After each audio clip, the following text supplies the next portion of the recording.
रजत जो है बेसिकली अगर हो जाती है तो जो पढ़ने पढ़ाने वाला है उसका अपना एनर्जी को तसर्रुफ कुछ भी कह लें वो ख़त्म हो जाता है या नहीं? नहीं, कुव्वत ख़त्म नहीं होती, कुव्वत चलती रहती है। अब डिपेंड करता है कि रजत किस तरह की है ना।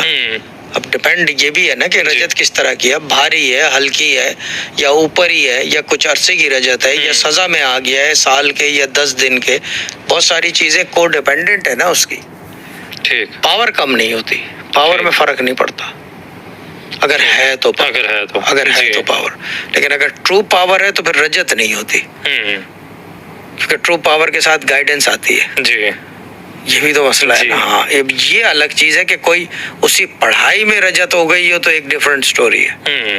पढ़ाई से मतलब यानी कि उसी के अंदर कुछ ऐसा कर दिया हो, कोई लाजमी नहीं कि शरई अहकामात के तोड़ा हो, बट लेकिन अगर उसी पढ़ाई में कोई ऐसा कोई गलती कर गया हो कि रजत हो जाए, वो एक डिफरेंट चीज है। ये मामला है, लेकिन रजत का पता चल जाता है, रजत का पता चलता है।